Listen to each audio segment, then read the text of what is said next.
Hey, what's up, everybody? Welcome back to the Entire Game Channel. I'm AJ Gels. This is episode 35? I think this is week 35 of my weekly news show, The 11th Hour. If you are new to this show, basically what I do is I sit here every week, gather news from around the internet, IGN, Polygon, Game Informer, all those places. I gather news stories, I read up about the ones I find interesting. This week, I had to get rid of a couple. I think I had to get rid of one. It was Cliff Bleszinski, the creator of Gears of War, talking about, there are two articles, I think, on IGN that I read that really interested me, but I'm like, damn, they don't hold up really well in the news. I think one was Cliff Bleszinski was naming his favorite Gears of War, which I got to agree with him, Gears of War 3 was really damn good. I think he was also talking about how Gears of War almost didn't have a multiplayer because they weren't sure how people would respond to the whole, like hover-based third-person shooter in multiplayer, and I don't know, sorry, I tangented there. I'm sorry, guys, I'm doing this kind of early in the morning on Friday. I was busy last night. But yeah, I mean, basically that's the idea of the show. Check down in down in the description, there'll be a list of events, timestamped, boom, boom, boom, boom, boom, when I talk about things.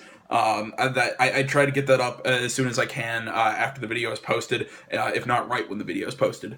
I will also tell you guys this week, I'm sorry, I know this one came up a little late. I promise you, it's not because of anything other than the fact that I am currently uploading a video as I'm recording this, and that video will not be done in time for me to also have this up by noon, especially because I'm doing this, then I'm going to go play golf, and then I'll come back and set this to upload, so again, sorry, it's a tad late. That's why. Trying to think if there's anything else. Guys, other than that, please, if you enjoy this video, enjoy any video on the channel, hit that like button, subscribe to the channel, stay up to date, everything that's going on. Leave me a comment if you want to talk to me. Find me on Facebook, Twitter, my website, down in the description below. I think that's about it, guys. Let's hop into the news. A lot of tech news this week. Starting with the fact the PS4 has sold. I'm sorry. The PS4 has passed 40 million units total sold, and that is a lot of PS4s. Especially, I'm like, how many people out there don't already have a PS4? And I'm like, I don't know. I mean, like, are people buying two? Well, never mind. I know people who have two. Freaks. No, good friends of mine. I don't get why people buy more than one, like, PS4. That's just, it makes no sense. They get the regular, and then they get like the collector consoles, like the ones that came out with, like, well, I'm not PS4, but like the collector console that came out with Quantum Break, the one that came out with Uncharted. I know Star Wars Battlefront had one, Call of Duty Black Ops had one. I don't get those. But basically, with this 40 million unit mark, that means, and the article did this math for me, that means that Sony has sold 4.1 million PS4s this year alone. And I mean, we're pushing to the end of May. Like, what the shit? That is a lot of copies. That's a lot of consoles. Chloe Rad of IGN is who I got that from. And kind of continuing on with Sony's PS4, like their sales projections, Sony has revealed that they are planning to sell 20 million PS4s by the end of this fiscal year. So that will bring the overall total, if they hit that number, to a total of 60 million by March 31st, 2017. That's the end of the fiscal year. Don't ask me why. I've never understood it. I'm trying to think here, and with 4.1 million, around 4.1 million that sold this year, that leaves about another, if they're shooting for 20, that leaves around 15.9 million units to go, which, if they continue this trend, they should be able to hit. Article by Joe Screbbles over at IGN. According to Kotaku, Microsoft is currently planning on releasing 2 new Xbox One models. The first one will be a smaller, cheaper model, released in sometime later this year, 2016, with some other sources claiming it to have a 2 terabyte hard drive. And then in 2017, they're planning to release a something called Scorpio, or it's codenamed Scorpio. It will be apparently more powerful, and reportedly Microsoft is looking into a deal with Oculus. So basically, that Scorpio can run Oculus Rift. I mean, it should, with all the specs, everything, it should be able to run it. And this is all speculation, and reportedly, this is it's not been confirmed by Microsoft. I'm assuming, whenever I talk about this stuff, assume next week they're going to come out and say, no, it's just speculation. So, who the hell knows at this moment? This is all speculation. Hear my words carefully. Speculation. Although, that article by Nicole Carpenter of IGN, there's that article was by Matt Porter of IGN. This next article by Nicole Carpenter of IGN kind of continued on because more reports were showing that the codenames the Scorpio will be 4 times as powerful as the current model of Xbox One, and will be more powerful than the upcoming PS4 remodel, whatever, the PS4 Neo. So it gave the exact specs. If you want to check out the article, go to IGN. Nicole Carpenter was the one who put this article up. I don't know the exact specs because I don't fully understand a lot. I don't know. I mean, it's like you can say like a lot of that technical stuff to me, and it just no clue what it means. But also in this article, let's see here, another source told Polygon, who I think originally reported on this, that the smaller model that were reportedly released in 2016 could also feature a controller redesign, and this next part was also from The Verge, that the console will be, and I quote, 40% smaller than the current model. And again, all of this is speculation. No idea. I don't even know what they'll do to the controller. If anything, I could see them going back to changing the left and right trigger. I think going back to what it was on the 360, or doing something like the PS4. Nothing against the current. Let me see if I got mine. The current. I don't have the fancy Elite controller. I want one. And that's what I'm talking about. Just the way I'm gonna get it. Let's see this. The way the controller. I mean, it's really snappy. But personally, I don't know. I prefer the PS4's sleeker the sleeker design. I think it fits in my hand better. I know I don't know why I'd hold up my Xbox One controller, but it's I don't know. I prefer the PlayStation 4 controller. I think it just fits in the hand better. It's a better design, so I think a redesign of the Xbox controller would really help out. Like I said, that article was by Nicole Carpenter of IGN. Apparently, the people behind the Revive mod, if you don't know what the Revive mod is, it's basically, I remember talking about this, I think, a week or so ago. This mod, or this hack, allows you to play Oculus games, or like Oculus exclusives, on your HTC Vive. And the people behind this basically said to Motherboard, another gaming site, or another tech site, that the recent security update for Oculus to kind of counteract this mod or this hack has basically opened them up to full on piracy. And I mean, by the way, it runs kind of like a security kind of clearance whenever you try and start the game to make sure that you've purchased this game and it's being played on an Oculus Rift. The thing is, with this new update, you can actually completely bypass this entire security check. The creator, whose name I do not have, the creator of the hack basically posted on Reddit, and I quote, "I still do not support piracy. Do not use this library for pirated copies," end quote. Article by Joe Screbbles of IGN. I get what he's I get what he's saying, what he's getting at. He's saying don't use this to acquire games illegally. Still purchase the game, but use the hack to play it on your HTC Vive. I think that's what he's getting at. Let's see here. To continue on in more console news, apparently Nintendo is reportedly working on a new handheld codenamed MH. Article by Joe Screbbles of IGN. Continuing on with that, CEO of Kantan Games, I hope I'm pronouncing that right, Dr. Serkan Toto, basically he posted on social media saying that this is a hypothetical situation, or let me think, I'm sorry, here, let me requote this, that this is a, and I quote, hypothetical scenario made by Morgan Stanley Japan, end quote, and basically he's not confirming that this is currently in development. Article by Alex Osborne of IGN. So basically we don't know if this is really happening. It may not. Who the hell knows? keep your eyes on it, and if anything surfaces with this, definitely, believe me, I will be talking about it.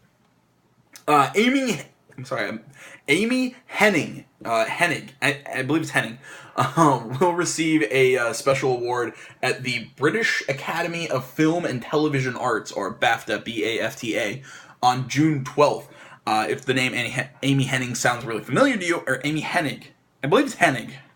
I can never remember.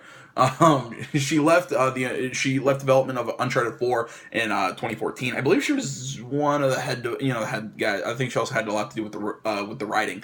And she would be then replaced by the people behind The Last of Us, Neil Druckmann and Bruce Stanley, to replace her. Once she left the Uncharted development, I believe also when Druckmann and Stanley took over, or wait, I'm sorry, Straley, not Stanley. When they took over, they had to get rid of, I think over half. Like they scrapped like half of the game idea. Like they got rid of a whole bunch of voiceover, and they got rid of a lot of stuff for that game. But currently, Hennig is a director at Visceral Games and is currently in charge of an untitled Star Wars project, according to the article by Allegra Frank of Polygon. Who the hell knows what's going on with that? I mean, like, I'm interested in seeing. I'm sorry, I'm getting a little excited. I love Star Wars games, like especially when we're gonna try and do like something new. Like I really love Knights of the Old Republic, KOTOR. I didn't really play 2, but I love the original. I still have the original on OG Xbox. I don't know. I really hope she does some good work with that. And again, this is something else I'll say. If I get more reports of this, believe you me, I will be talking about a new Star Wars game. According to Neil Druckmann, he says that Naughty Dog apparently lost focus testers due to Uncharted 4's focus on female characters. And this is really interesting to me. You know, I know this isn't news, but this is kind of something that's kind of been in the industry, and I like talking about it every so often. Druckmann, in an interview with Glixel, I believe is how it's pronounced, or said, Glixel, he says, and I quote, "You have some sexist focus testers who were really upset by Nadine beating up Nate, and really upset at the end when..." Sorry, I'm going to restart this quote. I apologize. I didn't say this at the beginning. This does have spoilers for the game. If you have not played it, do not listen to this. Skip forward. I'm sorry. I'll restart that. I'll restart this quote. "You have some sexist focus testers who were really upset by Nadine beating up Nate, and really upset at the end when it was Nate's daughter, to the point where we had to ask one guy to leave. In his core, it just affected him. He was cursing, 'Not you too, Naughty Dog. God damn it. I guess I'm done with it. I guess I'm done with Uncharted. If you guys ever make another one with his daughter, this fucking bullshit." End quote. I guess end quote within end quote. See, I think that's terrible. I mean, I think that's... I don't know. I think, yes, that guy is full-on sexist. I do think... I think he's completely wrong. I mean, the whole thing with Nate's daughter, I would like to say, though, I called that one. I called that one a while ago. I was a little wrong because I still put money that Elena would die. I don't know. She almost did. I almost just was screaming, called it when... check out my Let's Play. You'll see it. But no, I mean... I don't know. I mean, I get where... I don't get where he's coming from. Because I think what he's coming from is a place of sexism. When I'll finish this thought when I finish this finish the rest of these quotes. The article also, they also asked him about basically how his interest in feminist frequency. If you don't know what feminist frequency is, look it up. It's that thing being run by Anita Sarkeesian. Okay. Basically how it influenced Uncharted 4, and to that he said, and I quote, "When I'm introducing and describing a new character to our lead character concept artist, constantly she will ask, 'What if it was a girl?' And I'm like, oh, I didn't think about that. Let me think. Does that affect or change anything? No? Cool. That's different. Yeah, let's do it." End quote. And, with this idea, Nate's daughter was originally going to be his son. before they changed it. I mean, I think it made sense that they had his daughter, especially because they gave his daughter his mother's name. Article by Legger Frank of Polygon. I don't know. This is the part where, if you notice when I said feminist frequency and Anita Sarkeesian, I absolutely hate Anita Sarkeesian. I think she is a poison on the gaming industry. I've said it before to people, and they kind of look at me like I'm nuts when I say it. Never has there been a person I respect more and hated so much. I mean, like, I respect her because if she really does mean what she says, which I still question sometimes, sometimes I think she plays this game that she, this whole all video games are sexist card to get money for other things. Eventually, I think when she dies out from that, she's gonna start a book tour and then this and that. But yes, I think a lot of stuff that a lot of the angry criticism that she has is sexist based. Not topic for another day. That if you want me to go on to in some other video, I'll do. But basically, my only issue with this whole thing comes from that last part where he's saying when they're pitching a character to this concept artist, and she's like, well, what if the character was a woman? And I sit there and go, why question? Why? And I'm not saying don't put female characters in games. What I'm saying is, why ask that question? Who gives a shit? I do not understand that. I had no problem with the fact that Nadine kicked the shit out of Nate. It makes way more sense because, I'm sorry, Nadine was kind of a badass. Nate couldn't fight for shit in that game. But no, I mean, what I'm getting at though is, it's this idea. I think we've gotten to the point where now we're throwing female characters into games, and we're trying to appease this extreme, this feminist extreme. Which, don't get me wrong, I'm not saying all feminists are extreme. But I think saying that there is not a certain sect or community of them that is extreme. That is, I'm saying that it's foolish to ignore that there is this extreme. But I think that this idea that is like, well, what if it was a female and we're just going to basically... And I mean, yeah, I understand. Some characters could either be male or female. It doesn't change anything. If you want to make it a female character, more power to you creators. Do it. I don't care. But I hate the fact that we have to ask this question. We can't just pitch a character and go, okay, character makes sense. It's well written. This is our idea for the character. This is how we're going to write it. Boom, boom, boom. Done. Good. Don't care. Gender means nothing in that decision process. Be it you bring up a female character or a male character. I don't care.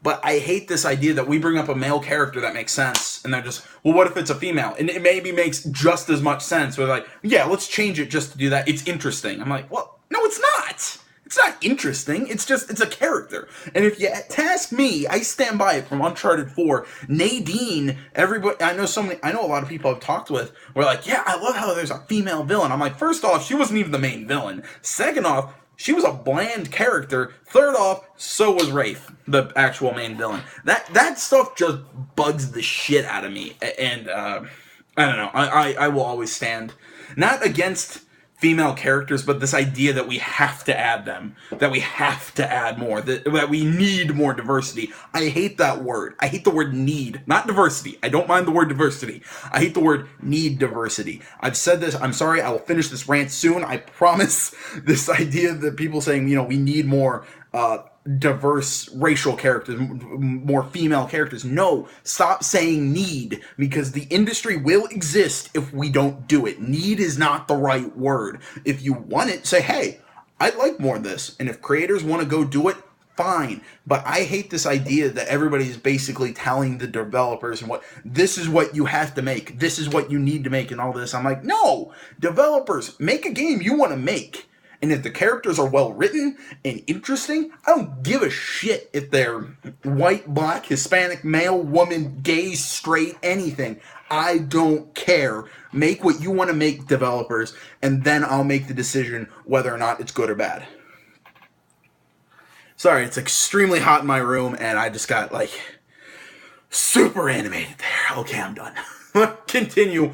More Uncharted news. Uncharted 4 has sold 2.7 million copies in its first week alone. That is a shit ton of games. It is now the fastest selling PS4 first party title to date. Article by Nicole Carpenter of IGN. Uncharted 4 also is topping the charts in the UK.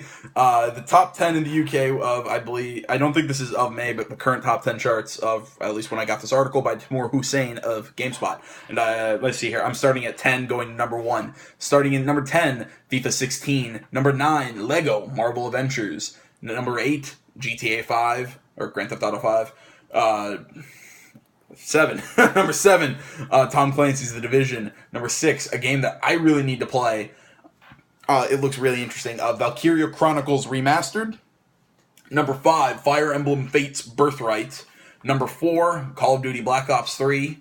Number 3, and I don't understand why this one's high up, because this game sucked something awful. Homefront: The Revolution. Number 2, I get why this one's number 2, Doom. And leading off, at number 1 in the UK, Uncharted 4. Alright, 20 minutes in, and I'm about to hit it, and I'm about to go into the release date portion of the show. This is where I basically just talk release dates, or announcements, or basically anything that has to do with releases. Episode 3 of Hitman will be launching May 31st. This game will be set in Marrakesh. I believe that's in Monaco. Article by Matt Porter of IGN. Also by Matt Porter of IGN, Monster Hunter Stories will release on 3DS in Japan on October 8th. I have no news on whether or not that's going to get a Western release date or not, but if you are also by Matt Porter of IGN, but if you're interested in this game, I'm sure you can get it shipped, or you know what I mean. You can probably get it shipped from Japan. May 31st, Oxenfree will be available for download and at retail, $14.99 for PS Plus subscribers and $19.99 at retail. There will also be a $35 vinyl copy of the soundtrack available at I Am 8-Bit online store. That's IAM 8, the numeral BIT. I believe it's .com. It's their online store. You can go and buy that, the $35 soundtrack on vinyl. Lucy O'Brien of IGN. Last Guardian has been confirmed for a 2016 release. No exact date, but this game by, I believe, Team Eco is finally, we know it's coming out this year. Probably. I don't know. I lost a bet. I thought this game would never come out. Well, there are more, there's gameplay details, and check back on IGN later today for even more details on The Last Guardian, article by Matt Porter of IGN.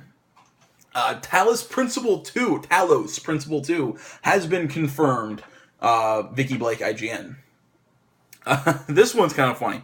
You can now get Hatoful Boyfriend on iOS for $4.99. And note when I say all prices, I'm giving in US dollars, so feel free to do that conversion. If you don't know what that is a dating sim that lets you date pigeons. All I know of this game is you go to a high school and all the people are pigeons. Or maybe you perceive them. I don't fully understand what it is. It's kind of funny. I've seen some gameplay. It's weird. Article by Allegra Frank of Polygon. This next one was posted by Rick Hennig on the PlayStation blog. We have the release date for the zombie survival game 7 Days to Die that will hit stores on June 28th. Definitely expect the Let's Play right here on this channel. Ready at Dawn's next game will be revealed next week. If you don't know who Ready at Dawn is, The Order 1886 was theirs. Which a lot of people would say was bad, which I'd say it wasn't sorry, it wasn't terrible.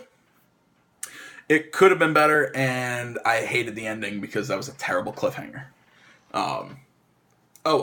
Maybe the next game will be a sequel, which I want. I'm sorry. A trial of Mirror's Edge Catalyst will be available 5 days early for EA Access and Origin Access subscribers. Article by Matt Porter of IGN.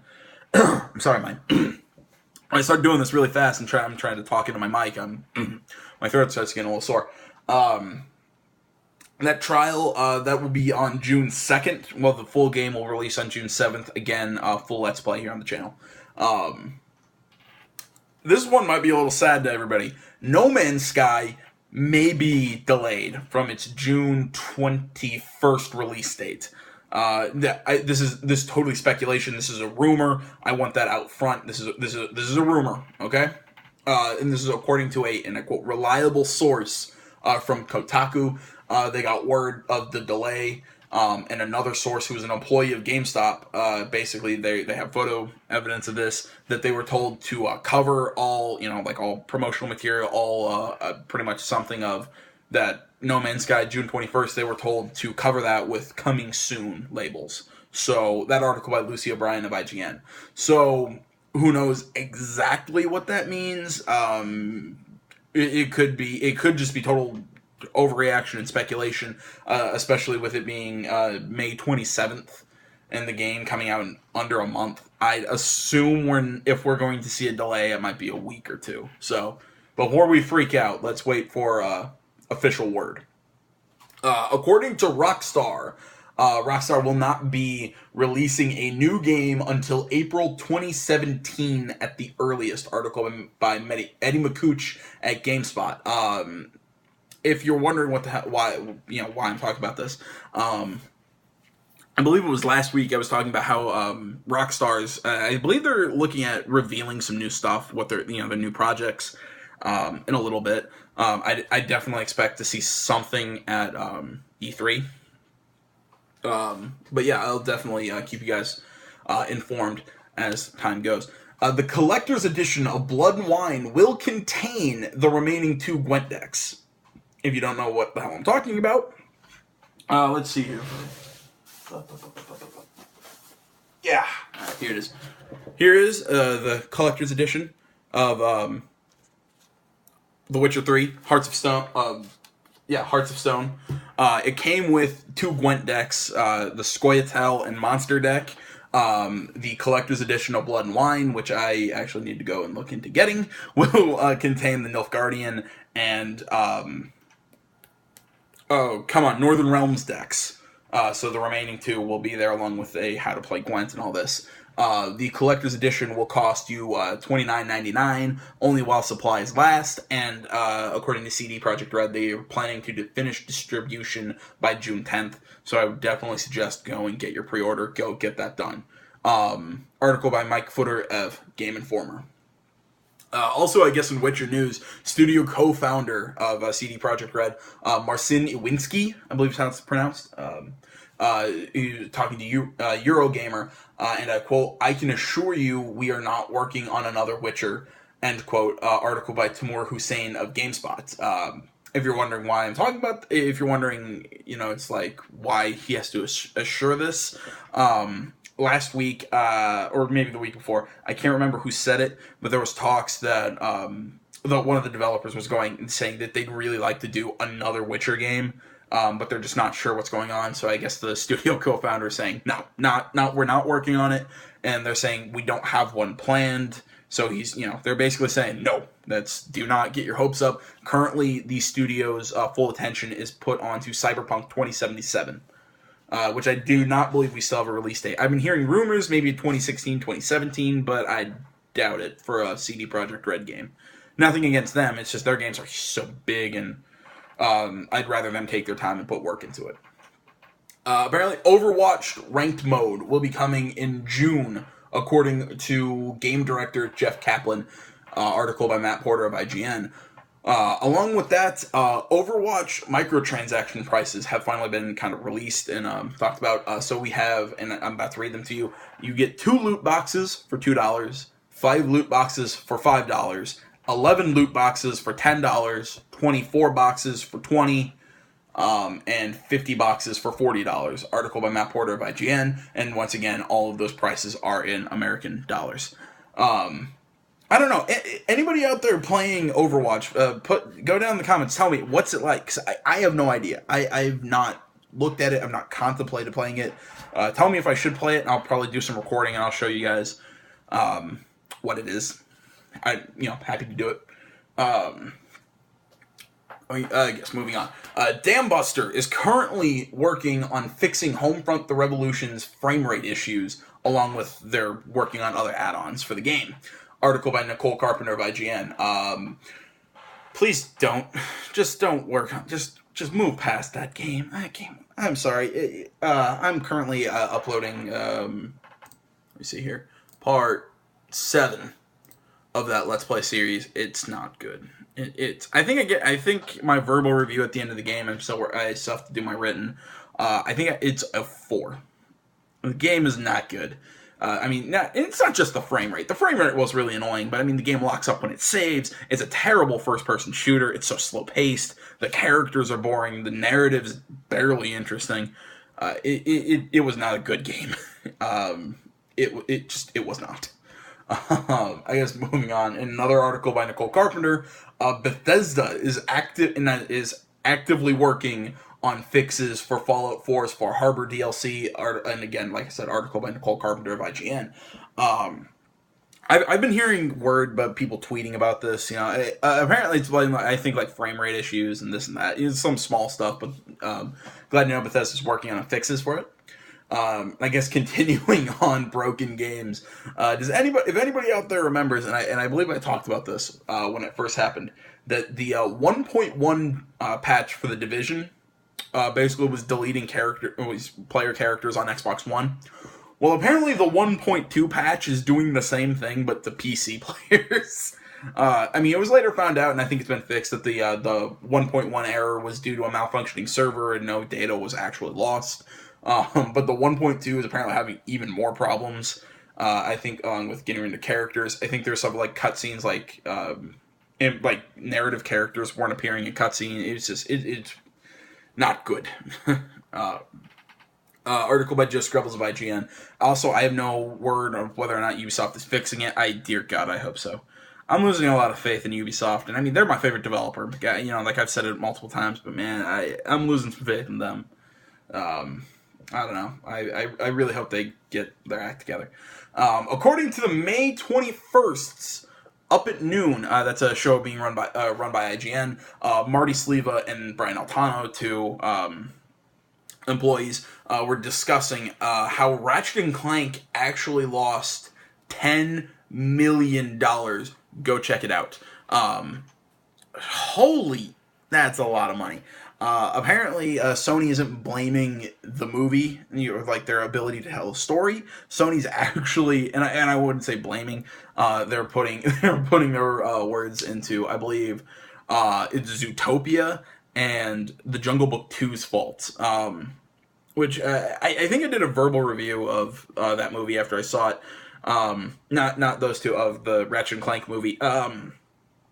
I definitely suggest go check out this. It's like a minute and a half, this Up at Noon time, because I agree with them. I think that movie had some problems. It didn't feel Ratchet and Clank. It felt like you had to play the game and watch the movie to get a full story.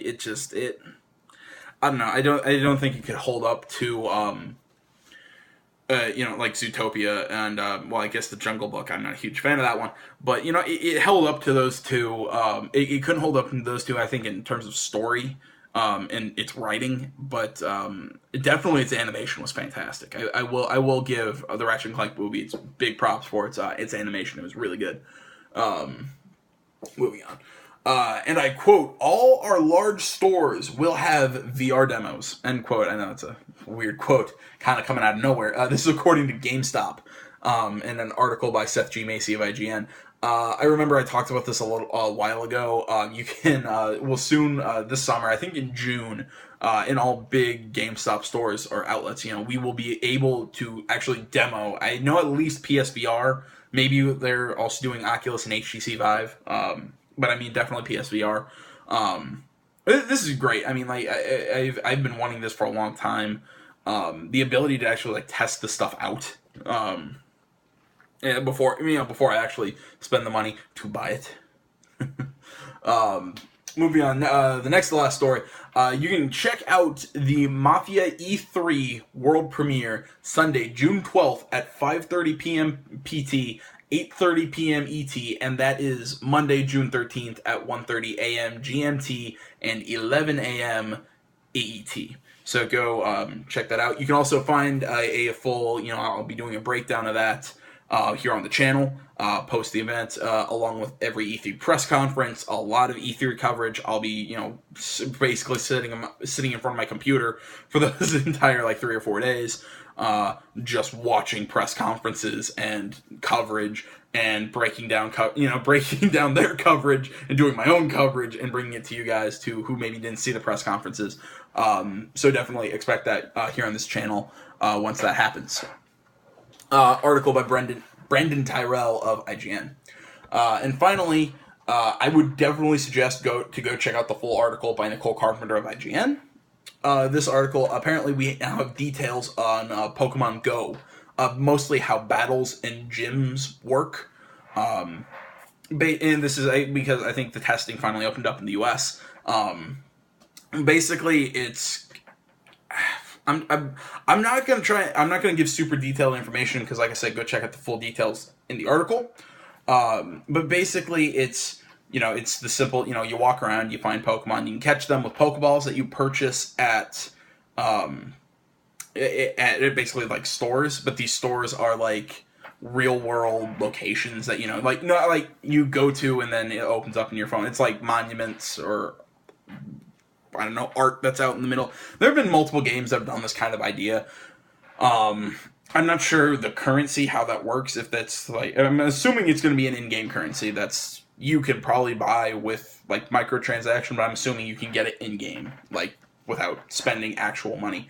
It also explained how gyms work, which I still don't fully understand from how the details work. I'll probably talk about it a lot more when the game comes out and I actually get a chance to play it, and I'll talk about it more then. But that's all the news I got for you guys this week. Thank you for watching. If I didn't cover something that you find interesting, post a link down in the comments. Talk about it in the comments. Tell me maybe what I accidentally overlooked or that you found interesting that maybe I'm not going to say I didn't find interesting, but I didn't find super relevant to talk about in this past 40 minutes. Jesus. But yeah, guys, thanks for watching. You can tune in next week. Next week, Friday at noon Eastern, 9 a.m. Pacific. Check out the variety of Let's Plays I'm doing on this channel that have been finished, are currently active, will be coming up, because June's going to be pretty busy. But guys, in the meantime, you can find me on Facebook, Twitter, and my website down in the description below. Hit me up down in the comments, hit that like button, subscribe to the channel, you enjoy the videos, want to help support the channel, all that stuff. Guys, tune in next week. I'm AJ Gills, this is the 11th Hour Gaming Channel. Thank you so much for watching. I'm out.